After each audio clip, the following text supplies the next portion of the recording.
8ನೇ ತರಗತಿ ಸಮಾಜ ವಿಜ್ಞಾನ ಅರ್ಥಶಾಸ್ತ್ರ ಅಧ್ಯಾಯ 14 ಅರ್ಥಶಾಸ್ತ್ರದ ಅರ್ಥ ಮತ್ತು ಮಹತ್ವ ಪ್ರಶ್ನೋತ್ತರಗಳು. ಮುಖ್ಯ ಪ್ರಶ್ನೆ 1. ಖಾಲಿ ಬಿಟ್ಟಿರುವ ಜಾಗವನ್ನು ಸೂಕ್ತ ಪದಗಳಿಂದ ತುಂಬಿರಿ. ವಾಕ್ಯ 1. ಅರ್ಥಶಾಸ್ತ್ರದ ಮೂಲ ಪದವು ಗ್ರೀಕ್ ಭಾಷೆಯ ಡ್ಯಾಸ್ ಮತ್ತು ಡ್ಯಾಸ್.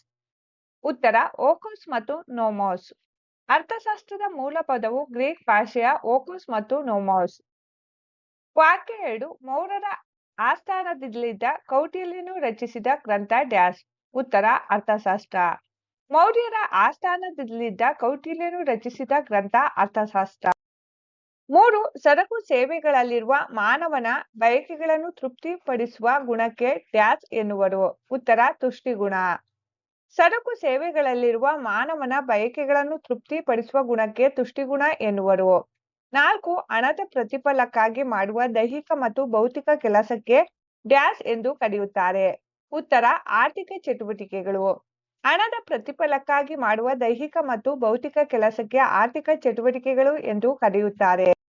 ಮುಖ್ಯ ಪ್ರಶ್ನೆ 2. ಕೆಳಗಿನ ಪ್ರಶ್ನೆಗಳಿಗೆ ಒಂದೊಂದು ವಾಕ್ಯದಲ್ಲಿ ಉತ್ತರಿಸಿ. ಪ್ರಶ್ನೆ 5. ಅರ್ಥಶಾಸ್ತ್ರ ಎಂದರೇನು? ಉತ್ತರ ವ್ಯಕ್ತಿಗಳ ಆರ್ಥಿಕ ಚಟುವಟಿಕೆಗಳು, ವ್ಯಾವಹಾರಿಕ ಘಟಕಗಳು, ಸಮಾಜದ ಹಾಗೂ ಜಾಗತಿಕ ಆರ್ಥಿಕತೆಯ ಸಮಸ್ಯೆಗಳ ಬಗ್ಗೆ ವ್ಯವಹರಿಸುವ ಸಮಾಜ ವಿಜ್ಞಾನವೇ ಅರ್ಥಶಾಸ್ತ್ರ. ಪ್ರಶ್ನೆ 6. ಅರ್ಥಶಾಸ್ತ್ರದ ಪಿತಾಮಹ ಎಂದು ಯಾರನ್ನು ಗುರುತಿಸಲಾಗಿದೆ? ಉತ್ತರ ಅರ್ಥಶಾಸ್ತ್ರದ ಪಿತಾಮಹ ಎಂದು ಆಡಮ್ ಸ್ಮಿತ್ ರವರನ್ನು ಗುರುತಿಸಲಾಗಿದೆ. ಪ್ರಶ್ನೆ 7. ಆರ್ಥಿಕ ಚಟುವಟಿಕೆಗಳು ಎಂದರೇನು? ಉತ್ತರ ಮಾನವನು ಹಣ ಹಾಗೂ ಸಂಪತ್ತನ್ನು ಗಳಿಸಲು ಮತ್ತು ಆ ಮೂಲಕ ತನ್ನ ಬಯಕೆಗಳನ್ನು ತೃಪ್ತಿಪಡಿಸಿಕೊಳ್ಳಲು ತೊಡಗಿಸಿಕೊಳ್ಳುವ ಅನೇಕ ಚಟುವಟಿಕೆಗಳನ್ನು ಆರ್ಥಿಕ ಚಟುವಟಿಕೆಗಳು ಎನ್ನುತ್ತಾರೆ. ಪ್ರಶ್ನೆ 8. ವಿದ್ಯಾರ್ಥಿ ಒಬ್ಬ ಪೆನ್ನು ಕೊಂಡು ಬಯಸುತ್ತಾನೆ. ಇದು ಯಾವ ಬಗೆಯ ಆರ್ಥಿಕ ಚಟುವಟಿಕೆ? ಉತ್ತರ ಇದು ಅನುಭೋಗಿ ಬಗೆಯ ಆರ್ಥಿಕ ಚಟುವಟಿಕೆ. ಪ್ರಶ್ನೆ 3. ಕೆಳಗಿನ ಪ್ರಶ್ನೆಗಳಿಗೆ 4-5 ವಾಕ್ಯಗಳಲ್ಲಿ ಉತ್ತರಿಸಿ. ಪ್ರಶ್ನೆ 9. ಮಾನವನ ಆರ್ಥಿಕ ಚಟುವಟಿಕೆಗಳು ಯಾವುವು? ಉತ್ತರ ಮಾನವ ಆರ್ಥಿಕ ಚಟುವಟಿಕೆಗಳನ್ನು ಮುಖ್ಯವಾಗಿ 4 ಗುಂಪುಗಳಾಗಿ ವರ್ಗೀಕರಿಸಬಹುದು. 1. ಉತ್ಪಾದಕ ಚಟುವಟಿಕೆಗಳು. ಸರಕು ಸೇವೆಗಳನ್ನು ಉತ್ಪಾದಿಸಲು ಕೈಗೊಳ್ಳುವ ಚಟುವಟಿಕೆಗಳು. ಉದಾಹರಣೆಗೆ ವ್ಯವಸಾಯ, ಕೈಗಾರಿಕೆ. 2. ಅನುಭೋಗಿ ಚಟುವಟಿಕೆಗಳು. ಮಾನವನು ಸರಕು ಸೇವೆಗಳನ್ನು ಬಳಸಿಕೊಂಡು ತನ್ನ ಬಯಕೆಗಳನ್ನು ತೃಪ್ತಿಪಡಿಸಿಕೊಳ್ಳುವ ಚಟುವಟಿಕೆಗಳು. 3. ವಿನಿಮಯ ಚಟುವಟಿಕೆಗಳು. ಉತ್ಪಾದಿಸಿದ ಸರಕುಗಳನ್ನು ಗ್ರಾಹಕರಿಗೆ ತಲುಪಿಸಲು ನಡೆಸುವ ಸಂಗ್ರಹಣೆ, ಸಾಗಾಟ, ಕೊಳ್ಳುವ ಮತ್ತು ಮಾರುವ ಚಟುವಟಿಕೆಗಳು. 4. ವಿತರಣೆ ಚಟುವಟಿಕೆಗಳು. ಉತ್ಪಾದನೆಯಿಂದ ಬಂದ ಆದಾಯವನ್ನು ಅದಕ್ಕೆ ಸಹಕರಿಸಿದ ಉತ್ಪಾದನಾಂಗಗಳಿಗೆ ನ್ಯಾಯೋಚಿತವಾಗಿ ಹಂಚುವ ಚಟುವಟಿಕೆಗಳು. ಪ್ರಶ್ನೆ 10. ಅರ್ಥಶಾಸ್ತ್ರವನ್ನು ನಾವೇಕೆ ಅಧ್ಯಯನ ಮಾಡಬೇಕು? ಉತ್ತರ ಅರ್ಥಶಾಸ್ತ್ರದ ಅಧ್ಯಯನವು ನಮ್ಮ ದಿನನಿತ್ಯದ ಬದುಕಿಗೆ ತುಂಬಾ ಸಹಾಯಕವಾಗಿದೆ.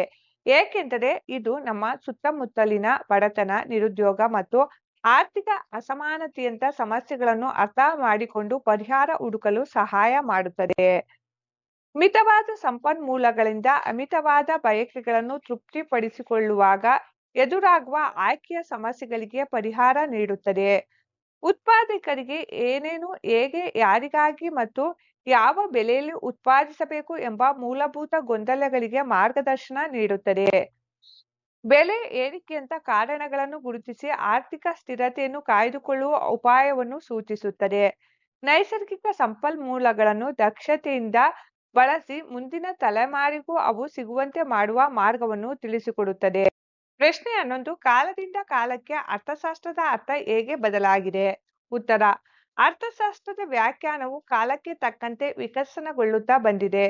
ಪ್ರಾಚೀನ ಗ್ರೀಕ್ ಕಾಲದಲ್ಲಿ ಇದು ಕೇವಲ ಓಕೋಸ್ ಗೃಹ ಮತ್ತು ನೋಮೋಸ್ ನಿರ್ವಹಣೆ, ಅಂದರೆ ಕುಟುಂಬದ ನಿರ್ವಹಣೆ ಎಂಬ ಅರ್ಥಕ್ಕೆ ಸೀಮಿತವಾಗಿತ್ತು.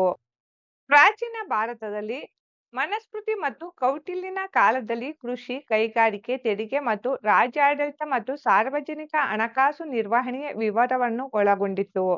18ನೇ ಶತಮಾನದಲ್ಲಿ ಅರ್ಥಶಾಸ್ತ್ರದ ಪಿತಾಮಹ ಆಡಮ್ ಸ್ಮಿತ್ ಅವರು ಇದನ್ನು ಸಂಪತ್ತುಗಳನ್ನು ಕುರಿತು ಅಧ್ಯಯನ ಮಾಡುವ ಶಾಸ್ತ್ರ ಎಂದು ವ್ಯಾಖ್ಯಾನಿಸಿದರು.